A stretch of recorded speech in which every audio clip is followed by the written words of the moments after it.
Ladies and gentlemen, boys and girls, children of all ages, Players Code brings to you the best damn wrestling talk show in the world. Players Code Talks Wrestling. And if you are not down with that, Miguel Bravo has 2 words for you. Players Code! Thank you, Mike. Welcome to the show, guys. It's Go Home Week. We're always excited on Go Home Week, and then we're disappointed by the end of the show. So, we're going to do Raw, and because peeling back the curtain, it's actually Sunday night, and we've already watched Battleground. We're going to cut out NXT and do Battleground instead. So, fucking bust out the pitchforks and torches if you want to. I don't think you guys really care that much, but that's neither here nor there. So we're going to start with Raw, like always. Fucking goddamn it. It's going to be so hard to not be pissed because I already know how the pay-per-view goes. And I'm so mad not being pissed off during the Raw segment before I get to why I'm so fucking angry in the pay-per-view segment. But, Lol Cena wins, comes out with the belts. Da, Start da, off da, the show. da. He makes sure to remind all of us fans to eat our vitamins, say our prayers, and to sign up for the WWE Network. Fucking Hulk Hogan Jr. Dude, well, if you do all those things, you too can wear jorts like his. Roman Reigns comes out. They have kind of like the babyface standoff. They do their thing.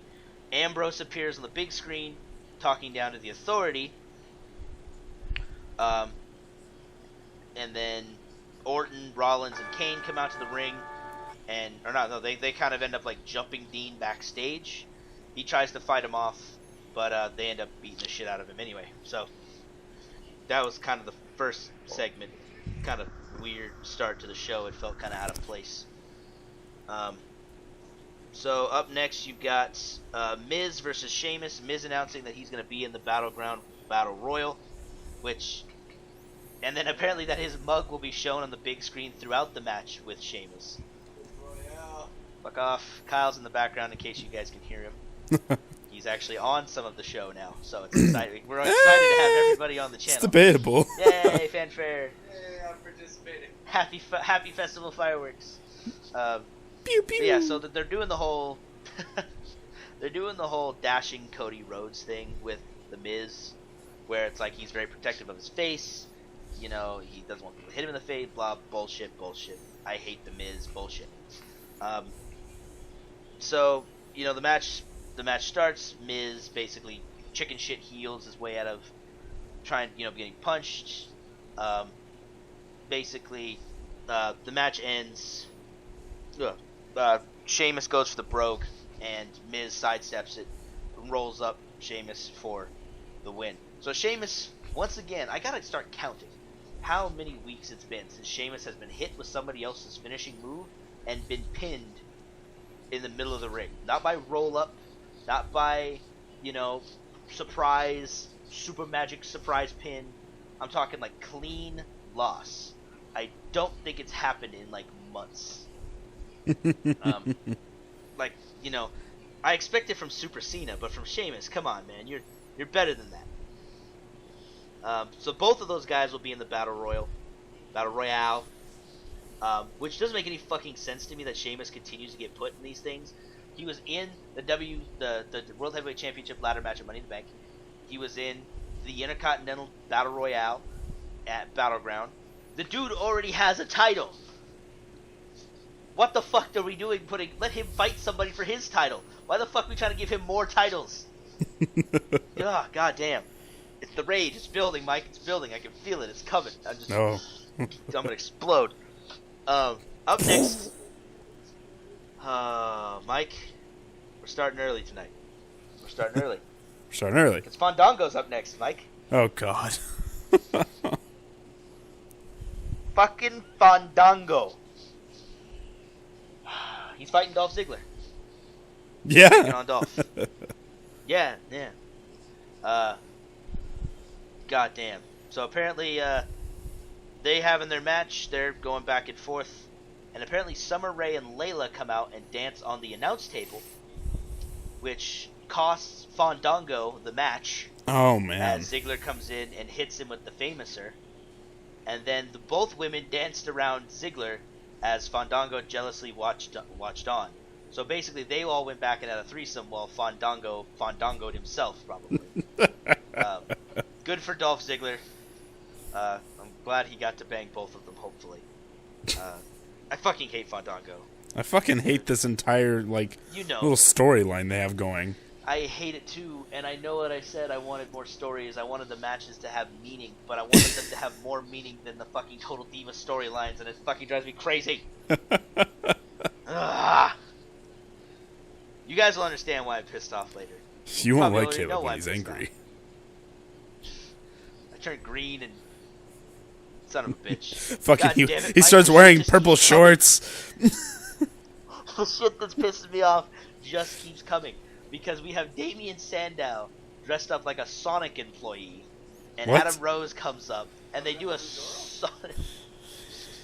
they do a Sonic commercial. No, the guy that was dressed like the Floridian dude. Really? Yeah. They do a Sonic commercial? They did a Sonic commercial. Yeah. He's got a chili dog, and Adam Rose comes up and, of course, does Adam Rose with plenty of product placement.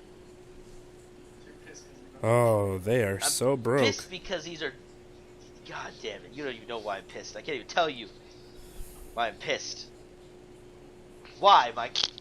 I mean, I understand the WWE has having some money problems. I understand they need to make some money back. But why do we have to sacrifice talent to do it? We gotta put Damien Sandow, who has been doing some pretty funny shit lately, even though he hasn't really been wrestling that much, with the absolute NXT bomb that was Adam Rose. First it was fucking Twisted Tea, now it's fucking Sonic Fast Food. Their sponsor for the pay-per-view was like a fucking chip company I'd never heard of. Yeah, what the fuck was that? I don't know. I've never eaten taquis, or what the fuck ever they're called. No, it's like taquis, like Takis. The original taco chip. The original taco chip? Yes. Well, they sell them at stores, but I've never fucking heard of them. Caleb, background noise. Who are you talking to?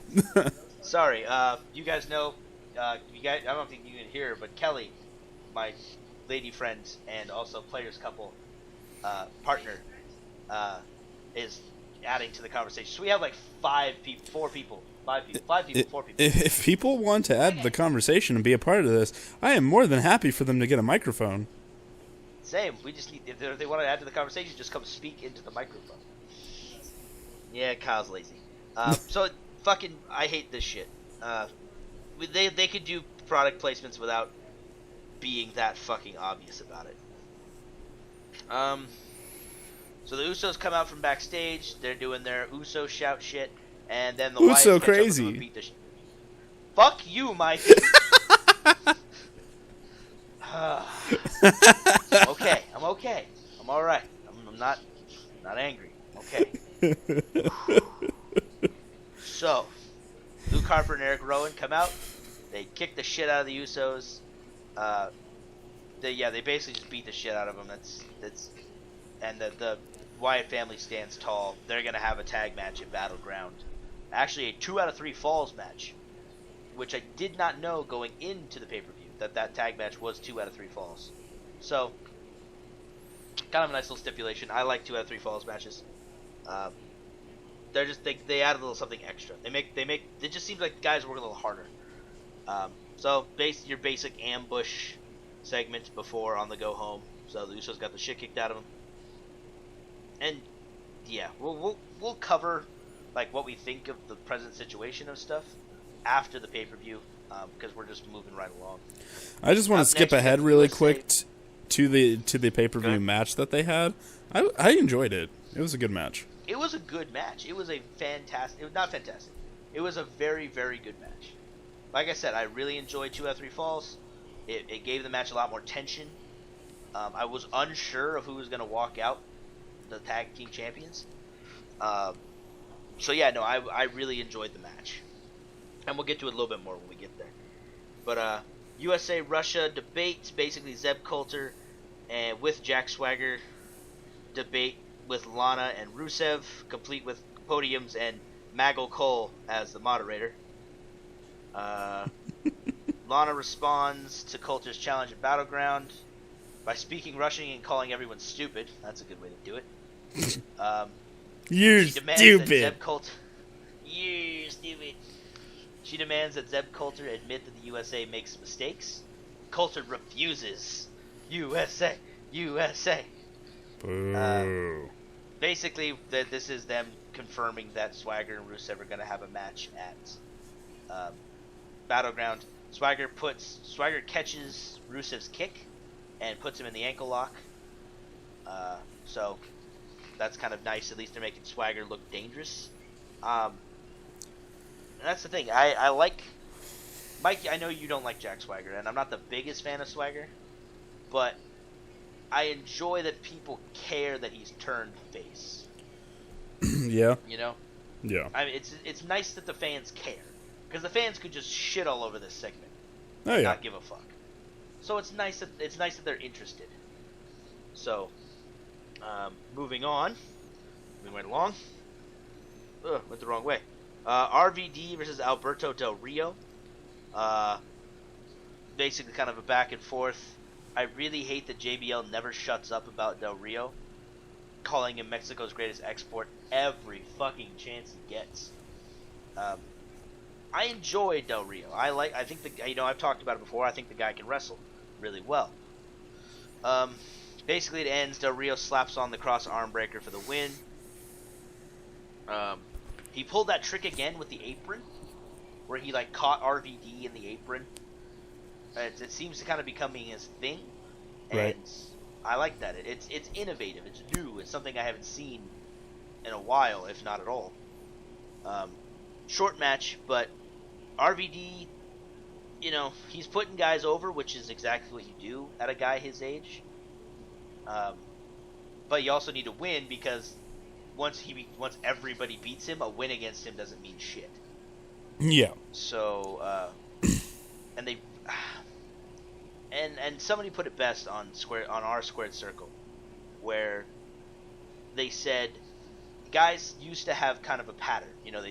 They debut, they'd work their way to the belt, they'd win the belt, they'd have their time on top, they'd lose the belt, and then they would put guys over, and then they would be done.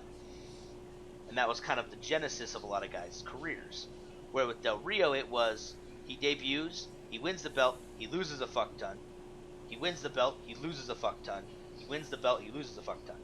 It's hard to care about a guy who all he does is really lose after becoming champion. So yeah, that's why I feel like he's stuck in kind of mid-card hell right now. God, I could probably skip this one, but I won't. Nikki Bella versus Alicia Fox and Cameron. Oh man, bet that was a great match. And we really need a fucking payoff, because I'm sick of this. Stephanie McMahon talks down to Nikki Bella, telling her that she's alone again. Nikki, yeah, I know. They really just need to have these two chicks fight and wrestle so we can get this over with.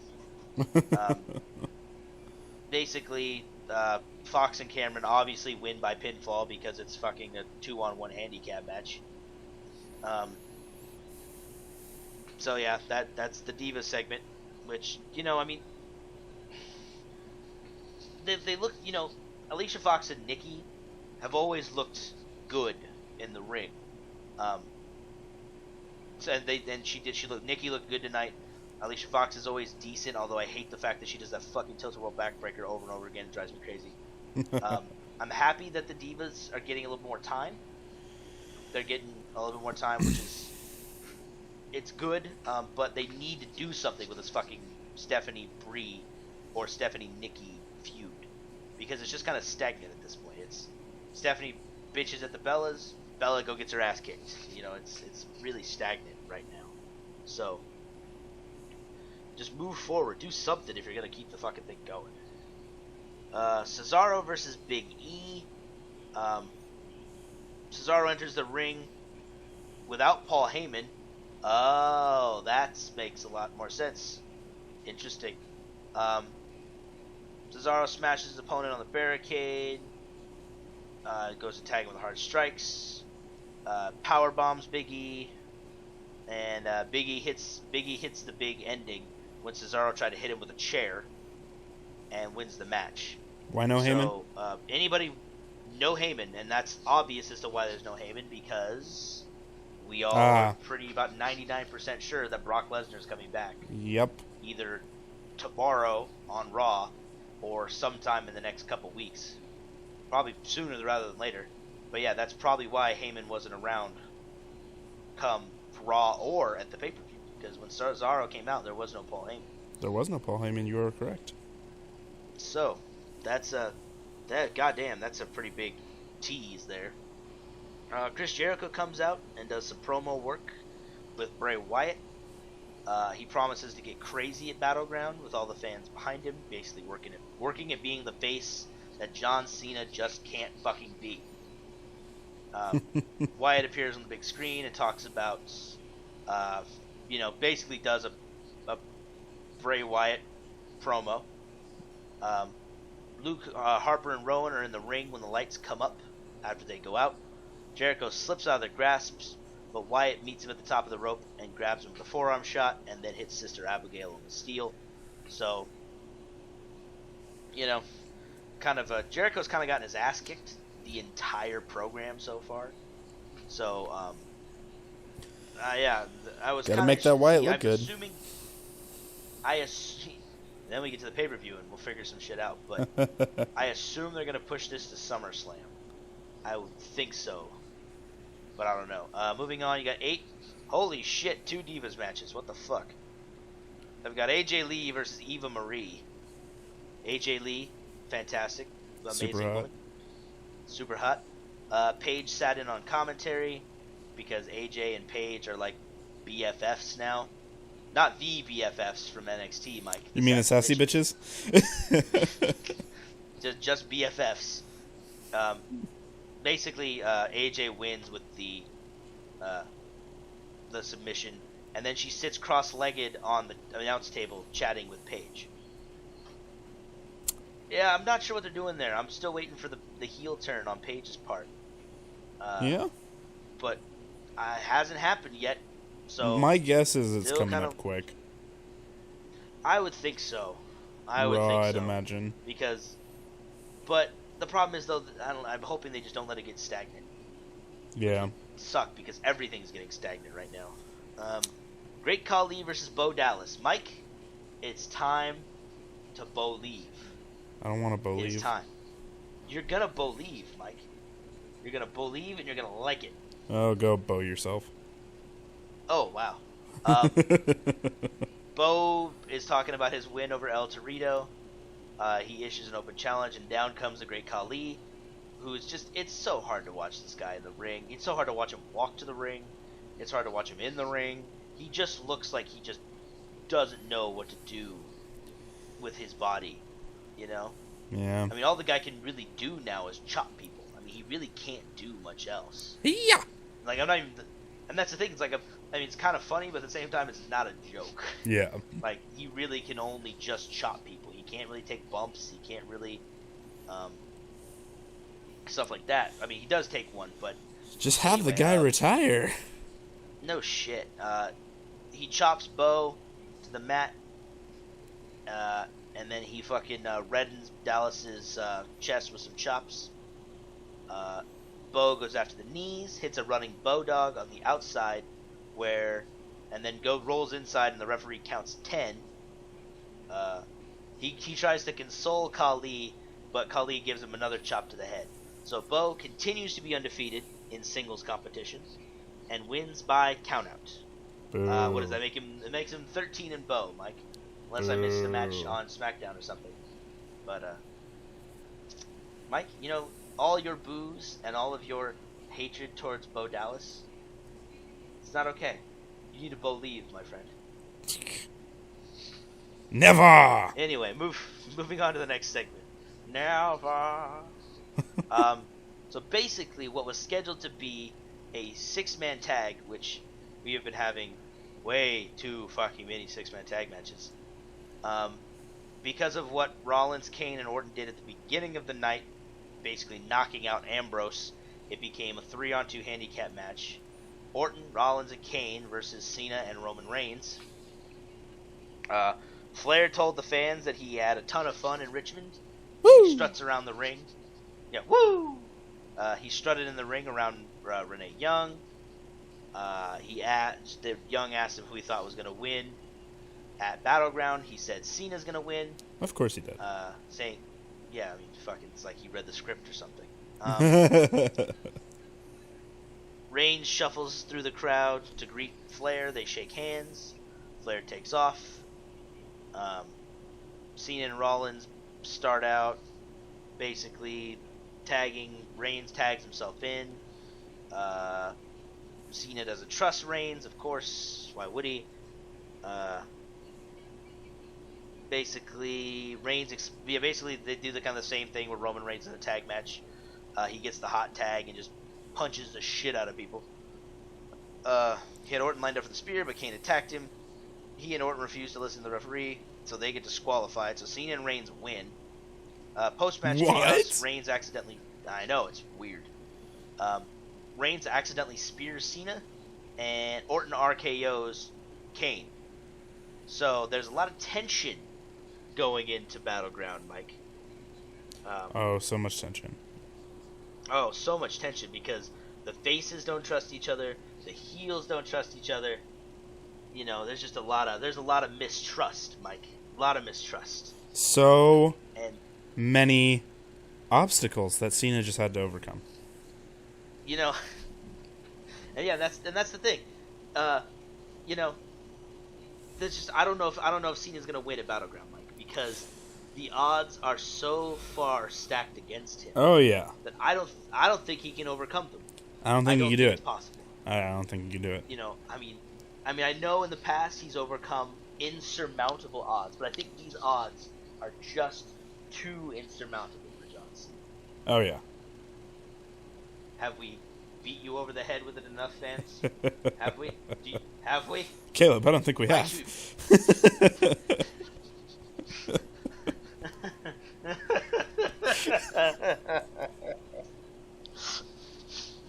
This is where we need the technical difficulty music to play while I collect myself. Alright, so now we move on to the pay-per-view. Battleground, they're in Tampa, Florida. Not that it really matters. The crowd was kind of most of the night. It wasn't really that hot of a crowd, so. We talked about a little earlier, the Wusos. When we say woo, you say so. Woo! Fucking Method Man and Redman have joined the WWE. Wu-Tang! The Usos and the Wyatt family for 2 out of 3 falls. Good match. Very, very, very good match. Both teams worked very well. The falls were nice. Dude, Harper, I don't... Mike, you kept saying knee. I swear it was a boot. But Harper looked like he kicked one of the Usos' head off. It looked like a knee straight to the side of his head. Yeah, like either way, if it was a knee or if it was a boot, whatever. Whatever he hit him with, he looked like he forgot to get his hands up and he ate it on the chin. Yeah. he took it hard. Maybe the Usos just really good at selling shit, but he ate that motherfucker. Oh, yeah. So that was the first fall. Harper got distracted by the other Uso and got rolled up for the second fall. And then we had the classic, which has now become classic, Wyatt Uso finish where there's like 8,000 super kicks. And they hit a double Uso splash onto Harper and pick up the win. But there one were of them ate some dick. Yeah, there was some dick eating on the landing. It actually looked like one of the Usos actually put his knee into Harper's ribs. It looked like he didn't quite lay out for the splash. He kind of pulled up a little bit. But I don't know. But Mike, how many super kicks do you think there were? There had to be at least 2. No, I'd say at least 1,000,002. 1,000,002, I think. 1,000,002 super kicks. Shawn Michaels would be proud. There were fucking so many super kicks. And I think there was as many super kicks in that one match as there was in Shawn Michaels' career. There was a lot. And Luke Harper no-sold a couple of things. He no-sold like the kind of the stink face move where the Uso runs and throws his ass into his face in the other turnbuckle. Right. Harper no-sold the fuck out of that, and he actually no-sold one of the kicks. Like he ate a super kick, and he spun around and just tried for to just a clothesline. Yep. Yeah, he just like, nah, your super kicks don't phase me. Like it's like they've gotten immune. The more they kick them, the harder it is to hurt them with the kick. So, but the Usos pick up the win. They said that the Usos were like, oh, tonight we end this feud. I hope it doesn't end, because this is the only good thing in tag team division right now. Yeah. Until the Ascension shows up, which the Ascension needs to hurry the fuck up and get up here. I want to see those guys in action. I still have yet to see a match with them. They're not that bad. They're pretty good. They're not like Motor City Machine Guns, Dudley Boys. They're not legendary yet, but they're okay. They can do some work. They're interesting looking, that's for sure. They're young.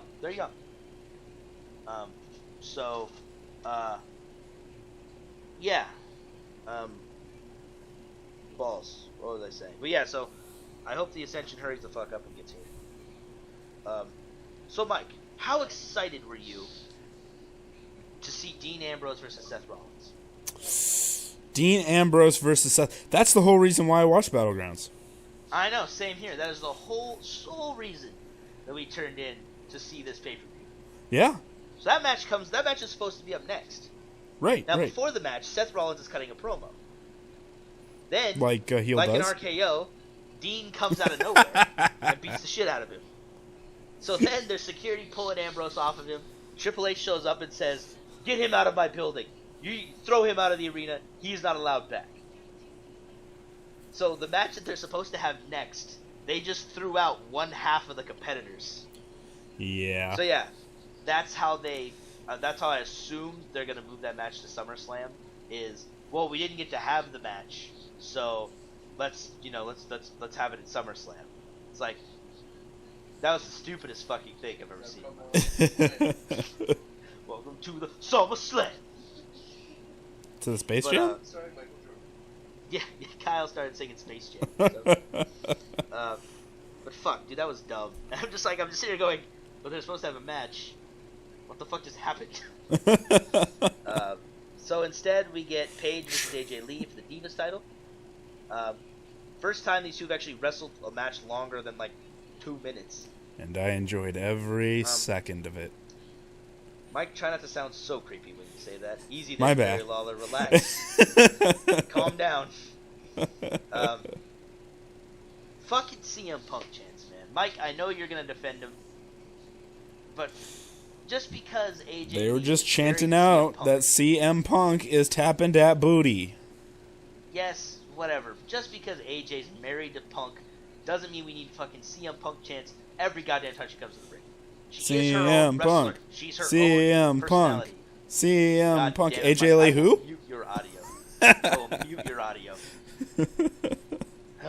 Anyway, pretty good match. I don't know why Paige wasn't this dominant while she had the belt.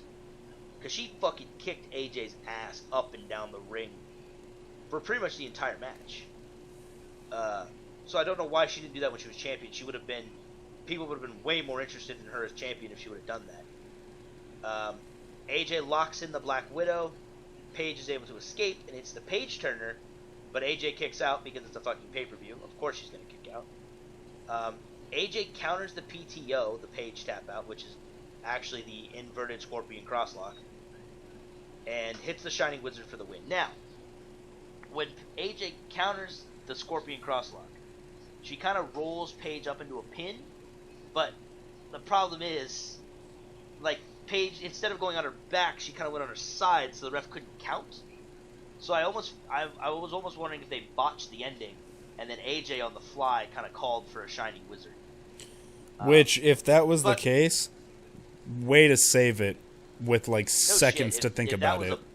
If that was a botch, good on AJ and Paige for making the save for the finish, because that was, because it felt like the Divas thing to do would be the roll up kind of thing, and so no, good match, good Divas match, which I don't say a lot. So that's that. What's up next? Oh, Orton's backstage apologizing to Kane for RKOing him out of nowhere. That is the only place an RKO can come from, is out of nowhere. I never know where to find it.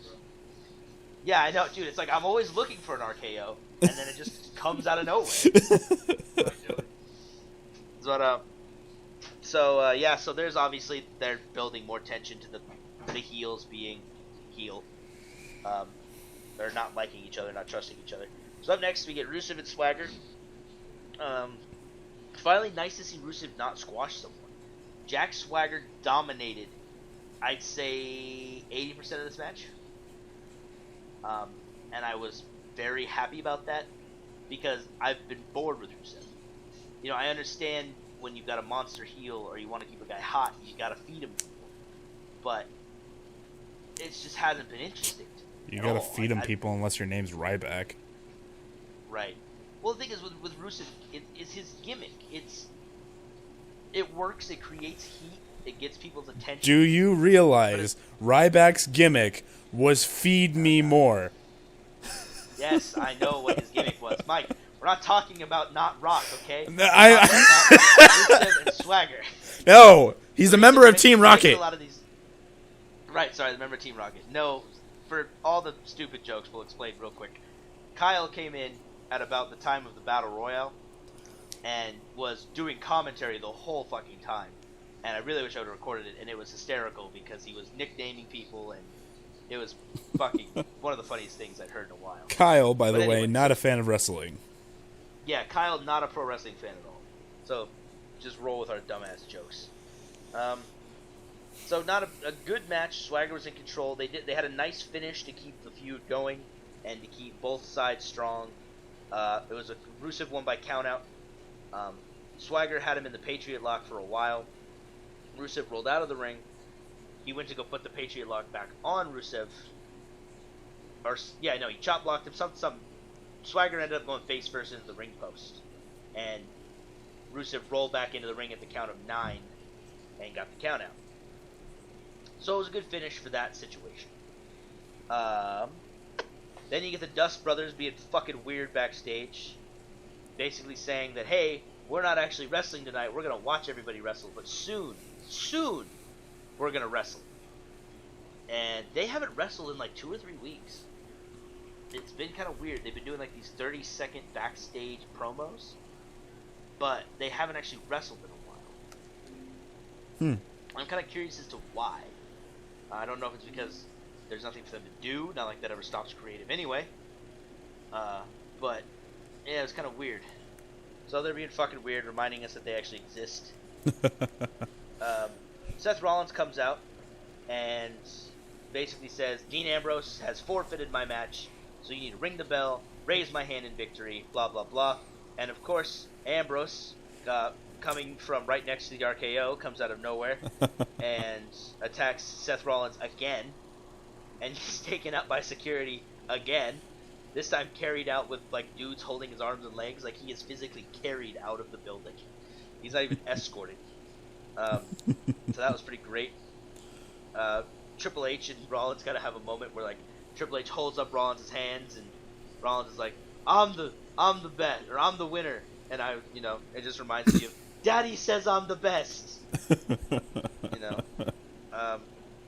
So up next we get Bray Wyatt versus Chris Jericho. Really, this is my biggest issue. My second biggest issue with this pay-per-view and with the past couple of pay-per-views. I really hate that Bray Wyatt is being made to look so fucking weak because he has to rely on Harper and Rowan, to do everything for him. Shut up. It's like anytime he's in trouble, Harper and Rowan. Anytime he gets the advantage, it was Harper and Rowan that gave it to him. It doesn't do anything for his character. He's not a chicken shit. Like he doesn't, he's not supposed to be a chicken shit heel. He's a psychological, kind of mess with your head kind of guy. but he's not getting a chance to be taken dangerous or taken as a threat physically. Because one, the dude hasn't won a fucking pay-per-view match since Extreme Rules. Two, he didn't do much in the Money in the Bank match, really at all. And three, it's just, he gets his ass, I guess he does dominate in the matches, but it's just one of these guys who is super popular, super over with the crowd. He walks that gray line of being heel and face, and they're just not doing anything with it. And that's why I said I hope this goes to SummerSlam, because I hope Bray gets his win back. And then hopefully he'll go over Jericho at the end. I could see this going for 2 more pay-per-views. I could see Jericho and Wyatt at SummerSlam, and then Jericho and Wyatt at whatever the fuck's after SummerSlam. Mike, what's after SummerSlam? Beats me. I swear they change them up every year. Okay, so whatever's after SummerSlam. I could see Bray winning out, like, totally. But I just felt like give him the first win. Let people be excited. But of course, it is Jericho coming back. Not saying that Jericho has an ego at all. I'm just saying it was Jericho's. He's debuting. He's back in the WWE. His first pay-per-view back. I feel like they felt like they needed to give him a win, even though he's really only come back to put people over. So, I don't fucking know. So Jericho wins, if you guys hadn't guessed it, with a code breaker. Jericho looked well. Jericho looked good. He looked really damn good for a guy his age who stepped away from the ring for a little while. Almost no ring rust, man. He looked superb. Jericho is good like that. I personally thought looks-wise, dude looked a little doughy. But we had the discussion at wrestlers like his at his age. They, it's harder to hide that unless, of course, you're like The Rock or something. Yeah, it's unless you are in the gym for 4 hours a day pumping hard iron, it's just that just happens. You just kind of get a little softer. Yeah. As for his skill, good. As for his skill and like how he moves around the ring himself, I still think that he's got it. He's really good. He's always been a very great wrestler. He's one of the best.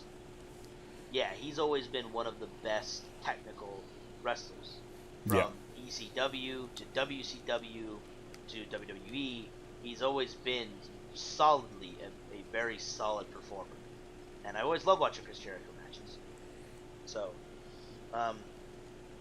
we see Seth Rollins being escorted out of the building by security for his protection. He tells the security guys, leave me alone, I can go to myself. He's standing out in the parking lot. He's looking around. He's trying to find out where the RKO comes from. And we find out that, and I noticed this as I'm watching, I don't know if the trunk was popped already or if the trunk popped while the camera was on it. But there's a car in the very background, right behind Rollins. And it opens slowly, and Dean Ambrose comes out of the trunk and begins to beat the shit out of Seth Rollins. Dean RKO Ambrose. Dude, Dean RK Ambrose. It was pretty great, actually. I really enjoyed the fact that Seth Rollins, every time the camera was on Seth Rollins, he was getting the shit kicked out of him. And Rollins speeds off in a car, so there will be no Money in the Bank cash in tonight, obviously. We get the 20-man Battle Royal for the Intercontinental title. BNB, Bad News Barrett, comes out and cuts a promo, basically saying whoever wins, it doesn't matter because I'm going to come back and beat the shit out of you anyway. Basically, the whole premise of this match was everyone forgot Miz was in the match because he rolled out of under the bottom rope. He didn't roll out. He got thrown over the second rope. Oh, he got thrown over the second rope, and he popped up once Dolph had thrown Sheamus over, and threw Dolph over and won the Intercontinental title. Boo. I feel like this was just creative, going, oh, you wanted Dolph Ziggler to be Intercontinental Champion? Okay, we're going to give you that for like 10 seconds. Like, Sheamus goes over, Sheamus hits the floor, holy shit, Dolph Ziggler's finally going to get a push. He's Intercontinental Champion. Wait, what the fuck? There's Miz. You gotta be fucking kidding me. That's what happened. Yeah. That is exactly what happened. And so is the story of Dolph Ziggler. I just, I don't get it, man. I don't fucking get it. I just don't understand. I see a pattern. Tonight too. Wait. Oh shit. Oh right, yeah. Yeah, we saw Zack Ryder. Forgot about that. The elusive Zack Ryder appeared on television. Oh man. That was weird. Woo woo woo. You know it. So now, Mike, we come to the Fatal 4-Way for the World Heavyweight Championship. Mike's gonna have to explain this match. He's gonna have to cover give a little base details to it. Because all I have in my notes is Lol Cena wins. All right, well, that's all I wrote in my notes. You know, they everybody comes out, the match starts, you get your honestly, it was just a lot of your generic main event-ness people. Yeah, there really wasn't anything special about it. Well, also, if you have a fatal 4-way here. So it's like two of them are in this case, two of them are supposedly in cahoots with each other, you know. Orton is meant to win this cuz Kane got his back. And then you got Reigns who's like, I want this title too. And John Cena, who Lol Cena wins. Fucking goddamn. And so you got the whole Kane and Orton working together here and there, but then you know they also gotta tweak and make it, you know, noticeable that these two are also falling apart, and Kane just completely hates Orton, or maybe he just hates the Authority in general these days. And so they're going at it. There's a lot of big moments, like Reigns spearing Orton through the barricade. That was and I believe that spear is what put Orton on the commentator's table. No. That was I think that was afterwards. Like Roman kind of Irish whipped him over the announcer's table into where they were sitting. Okay, and well, at that point, I saw Orton get thrown over there. I'm like, oh, so Randy's gonna do commentary for a while. So, you see like no Orton for like a good final half of the match, and yeah, he was gone for like 10 minutes. And really, like, he didn't do much in the match in general. It wasn't a very Orton based match. You saw a lot of heat from Roman Reigns in this match. It was very much a look at Reigns and Cena stare at each other but then not be able to go at each other because they had to deal with Kane or Orton.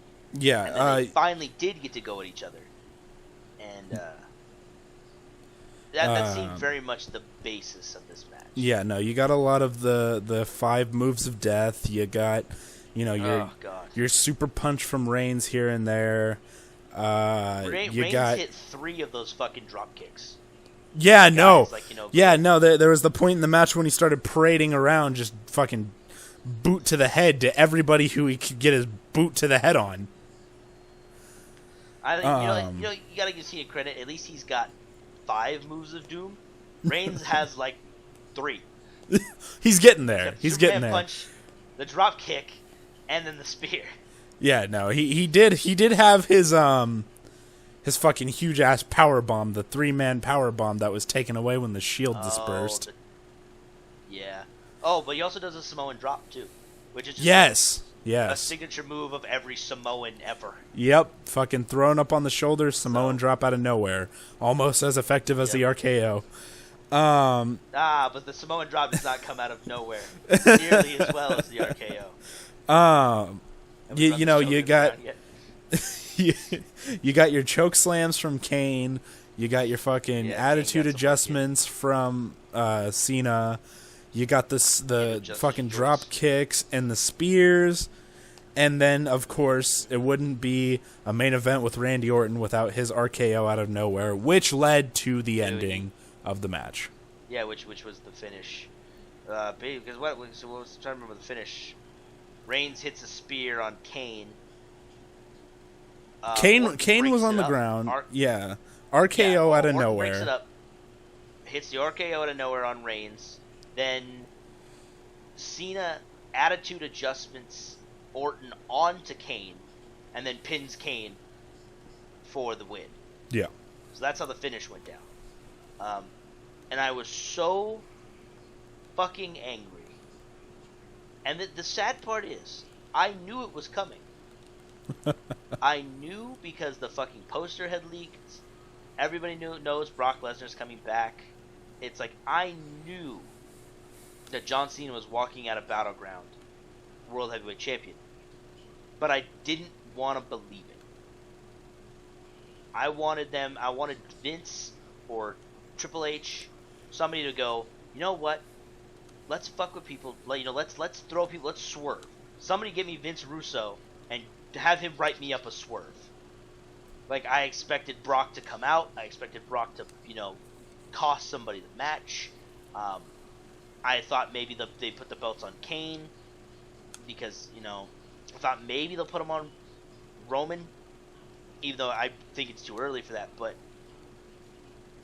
I knew it was going to happen, but I didn't want to believe it. And when it did, I was furious. Oh, yeah. and Mike can attest to that. It was just pure rage.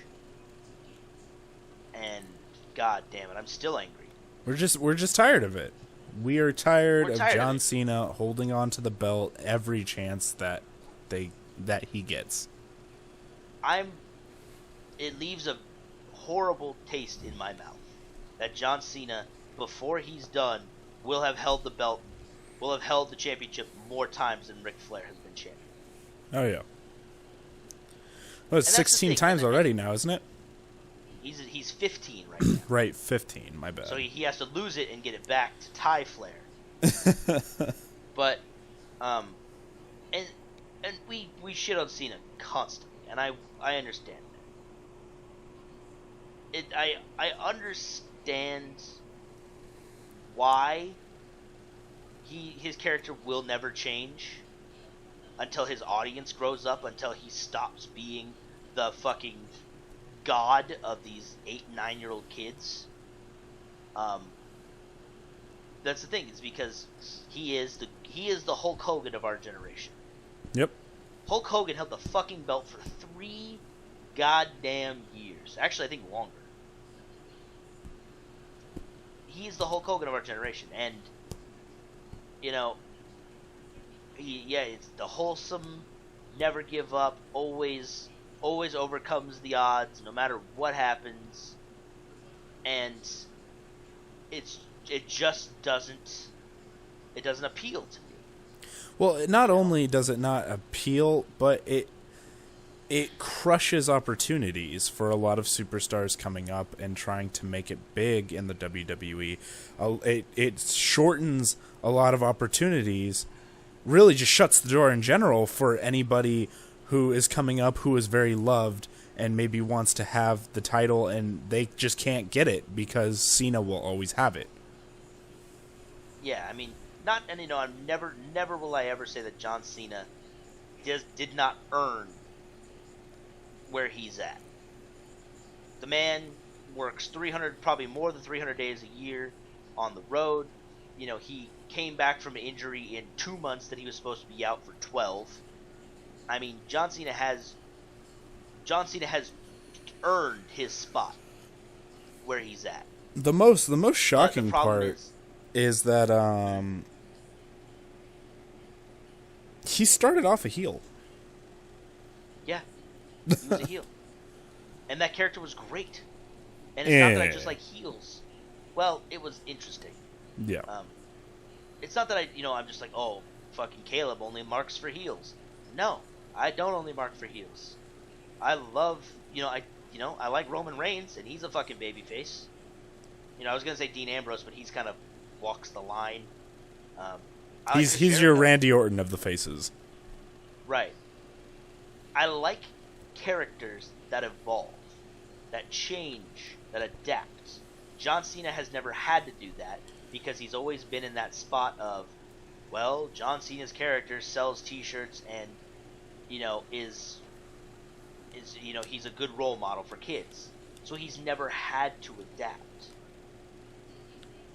And you can't tell me that doesn't work, because look at 1996 Bash at the Beach, Hulk Hogan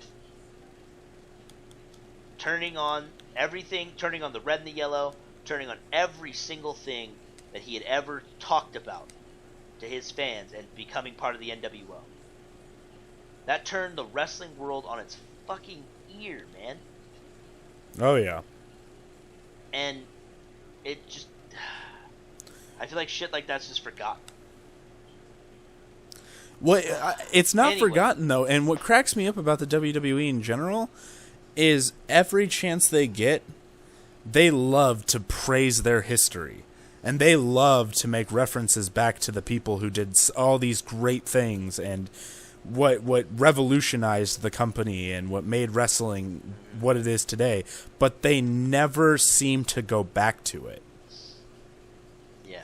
And who knows, maybe they really are going back to it. They're just starting from the very, very beginning. Yeah, I guess so. History does seem to repeat itself, I suppose. Yeah, and we may just be at the Hulk Hogan stage where Hulk Hogan was the great guy who held on to it forever, and maybe in like 5 more years we'll see Evil Cena. Yeah, maybe. Or Cena will just retire and... I don't know. Because I'm staring at this picture of Roman holding up Cena's hands after the Battleground match. Or after the Raw match, I guess. I don't know, I can't really tell. And it does kind of remind me a little bit of Hogan and Macho. Yeah. A little bit. Just a little bit. So, that's neither here nor there. So, Mike, I'm going to introduce a new segment because I like that Stone Cold does it. And it's an interesting thing, and I think it's cool for our fans. So, I'm going to introducing our match of the week. Basically, we're going to give you something, and you guys should go out and watch it. If you can find it. So I have one, Mike. I'll go first. So maybe you give you a couple, minutes to maybe think of one real quick. It could be from any era, any pay-per-view. Doesn't have to be WWE. Whatever you want. Mine's not WWE. So my match of the week, you guys should definitely go watch it. Considering the fact that he's on his way to the WWE developmental in Florida, Mr. Kevin Steen, Mr. Wrestling, you need to go watch Kevin Steen versus El Generico in Ladder War for the Ring of Honor World Heavyweight Championship. Fucking fantastic match. Those two guys worked as a tag team for years. They were best friends, and then obviously, as all wrestling stuff goes, they turn on each other. They have an amazing feud. Those two guys knew how to work a match better than most people I watch nowadays. They knew each other so well, and it just was great. And when you can tell, because they trust each other on a lot of stuff, and it's great. El Generico, for those uninitiated, is Sami Zayn from NXT. Ole, ole, ole. So yeah, if you can find it, go watch it. It's Kevin Steen versus El Generico, Ladder Wars. I don't remember the number, and I don't remember the pay-per-view. So I'm really shitty at this. I promise this segment will be better next week. I kind of just did this on the fly. So, but yeah, so go find it. It's awesome. I really enjoyed the match. Mike, you have yours? Can I do like a rivalry of the week? Yeah, I mean, if you can't think of it like a single match and want to throw up a rivalry, go for it. Yeah. The only thing that could come to mind right now is, I love them to death. I always will. It was a great storyline in my opinion. The Evolution downfall. And I'd say a good starting point is like skipping the whole screwing over Randy Orton thing, because that kind of like that happened and then it flew by pretty quick. But the whole Batista, when he finally decided to, when he broke away from Evolution, just the WrestleMania match he had with Triple H, I found to be a great match, and it's also a rivalry where you get to see Triple H's best heel moments. When you see how like manipulative he is and how just great he is in general when it comes to being a heel, which, I mean, we're seeing a lot of now, but it's a lot of corporate heel Triple H. This you get to see just evil Triple H. So that's my recommendation. Totally. Yeah, that's a good thing to recommend. I would say that is a better one of the better rivalries. I know for a fact that you can. Years. I know for a fact you can find the WrestleMania match between Batista and Triple H on YouTube. Yeah, and obviously if you have the network, it's obviously on the network. You can watch old episodes of Raw and SmackDown. So if you kind of you can find it and watch your way up to the WrestleMania match, there you go. So that's gonna do it for us. That's it. I don't know. I'm hoping SummerSlam is better. I'm with the consensus that everybody else seems to have, is that I just want Brock Lesnar to come in and just eat Cena alive. Like, I want him to put Cena out. But I don't know. So yep, thank you guys very much for listening. Check out everything else on the Players Code channel. We got a lot of cool stuff. Coming up. Like, comment, subscribe, tell your friends. We're trying to build something here. So we would love for you guys to be a part of it. And we will catch you guys on the next episode. Mike, parting words? Just wanted to say sorry I didn't have any NXT news for this week. It was a very busy week. Actually, Mike, that you actually brought up a good point. I wanted, at the beginning of the show, I kind of forgot. I'd like to personally say I would like to apologize to anybody who listens to the show or any of our stuff. I have gone through a lot of personal stuff the past week, 2 weeks, month, whatever, and so I apologize for the schedule being off, stuff not coming out when it's supposed to come out. So from the bottom of my heart, I very much apologize. I pride myself on sticking to a schedule and keeping content flowing, even if there's not a lot of people watching it. I just put it out there, and so I'm sorry that it has not been as consistent as it should be, and I promise to remedy that soon, probably very soon. So I wanted to put that out there. I would also like to say that you are definitely going to be seeing a lot more of me and Caleb doing work together in video games and stuff, and you'll see a lot more of the Michael and Caleb combination. So we need a team name. We'll come up with a team names. we'll have some more content put out there for you guys. Yep. So look forward to that, guys. So thank you very much, and we'll catch you on the next show. Bye.